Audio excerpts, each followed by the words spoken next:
Hello, everyone. This is the Gospel Truth. My name is Suzanne. This was formerly God Crochet and Chatter. We also talk about crochet. I make things on my knitting machine. Several things I make for giveaways or to give away as happy gifts. And I thoroughly enjoy doing this. I will talk about yarn from time to time. So we just have a little mixture of everything here at the Gospel Truth. This week, we are kind of doing a study on the marks of faith. Now, I got this turning points from Dr. David Jeremiah, and for a week, they do the marks of prayer.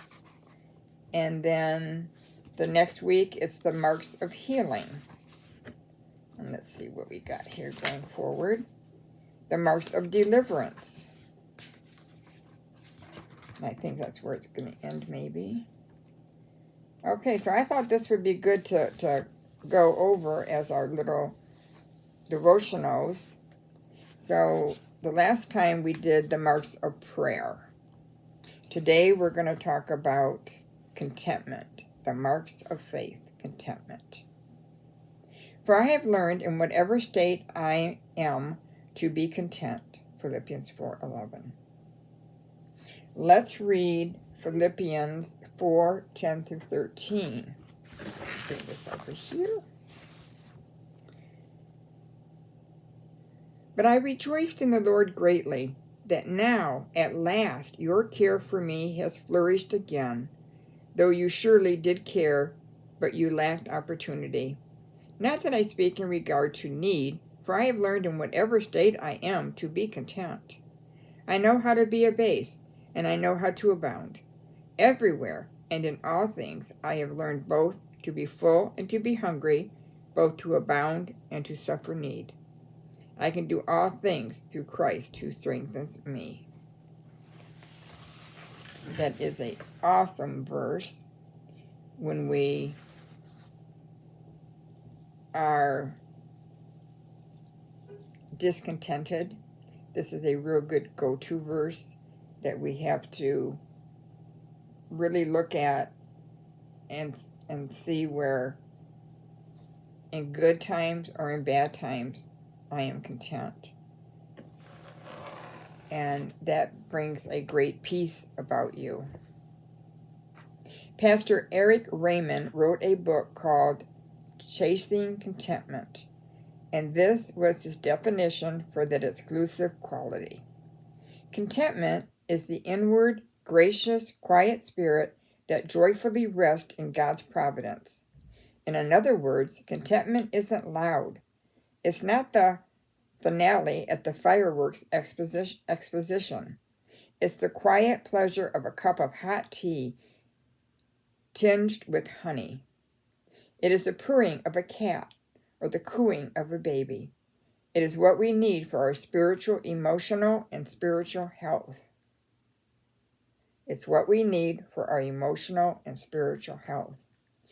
We need those times. Have you ever heard a cat purring? It's just so peaceful and content. No worries in the world, no fears, no troubles. Or having that hot cup of tea or coffee. Just take a breath and all your worries and anxieties just kind of melt away, and you have that period of great contentment. I think we need to do that whatever state we're in, we learn to be content. Do you need something, sweetie? I had a Snickers candy bar. They disappeared. Oh, okay. I'll talk to you later about it. Oh, you ate it? Yeah, I did. Oh. It was in there a long time. Sorry. We had a Snickers candy bar in the refrigerator, and it was in there a long time. And so I went, well, if he isn't going to eat it, I guess I'll eat it. So he's wanting to know, where's my Snickers candy bar? Guilty as charged. Okay, so let's learn to be content in whatever situation we're in. It will relieve a lot of stress from you, a lot of anxieties and fear. We have to put our faith out there and trust in the Lord. Pride thrives on a competitive nature that tries to remain on top. Pride is a brutal master. It keeps you struggling, striving, and grasping for some kind of worldly recognition and success.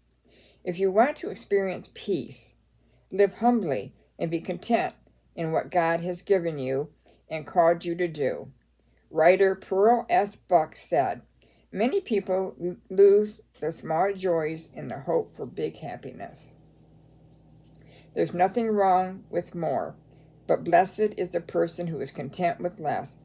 Don't be contentious, just be content." You say, "If I had a little more, I should be very satisfied." You make a mistake. If you are not content with what you have, you will not be satisfied if it were doubled. Charles Spurgeon. My daughter really takes time to observe the small things. Like if her kids are engaged in something or doing something, laughing, whatever, she really stops and looks at it and smiles. And she savors the moment. And I think that's what we need to do in life to be content, is to savor each and every moment. You know, something like my husband coming in here and saying, "Hey, where's my ladybug?" You know, just savor every moment and enjoy it. And he didn't get angry. He didn't get all upset. It's like, well, okay, I guess she was quicker than I was. But yeah, contentment is everything in our Christian faith and our Christian walk. I have heard Christian, in quotes, people on Facebook that, but the things they say, their life is in such disarray, and a lot of them put out their dirty laundry, and it's like, wow, are you reading the Bible? Are you praying?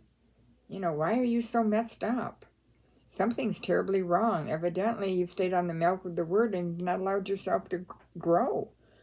And that is a sad thing to say, and it hurts the cause of Christ. If we're not different from the world and they don't see that, what's going to win them over to follow Christ if I am doing the same things they're doing and my life is in such a mess and I profess to follow Christ? That's not the way to draw people to the Lord. So let's be content today in everything that happens, whether we have food, whether we don't, whether we have shelter, whether we don't, and know that God is in control of everything. And the end result will be better than it ever was. All right, that's our devotional for today. I hope you've enjoyed that on contentment. And today I am going to try to go through some of these bins of yarn after my daughter and my grandson helped make room for this big desk we bought. I don't know where half my yarn went now. My daughter threw things in the closet and underneath. They did a great job. I'm not complaining, but I just gotta kind of get things back rearranged to where I had them. Like, oh, I know where this yarn is. I know where that yarn is. So it's going to be a big task. It's going to take me a little bit, but I'm going to start today. I did finish my hat from the other day. Remember I showed you that long tube? Well, this is the result. Isn't that pretty with the pink? I think it really draws out those other colors. And if you don't want that and you want a nice pink hat, it's reversible.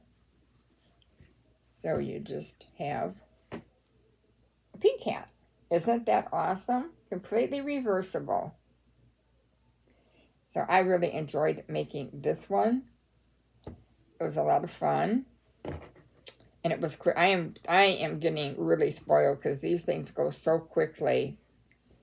I haven't picked up my crochet hook or my knitting needles for quite a while because I'm just so amazed at how quickly this goes. And I can make more hats, get more product done to give to the homeless than if I would knit this. It would take me well over a week. So I'm very thankful that I'm able to do these more quickly. It's satisfying. And I've got some crochet projects that I really need to finish up, and I need to get to that. But anyway, that's what I'm going to kind of be doing today. Like I say, it's kind of a rainy day today. My knee is like really telling me that the weather's changed. It's a little bit more sore than usual, but that too shall pass. All right, you go out and make it a blessed day in the Lord. I love each and every one of you. And remember to be content in all things. All right, you take care. Lord willing, I'll be back on tomorrow with another great devotional. Take care for now. Bye-bye.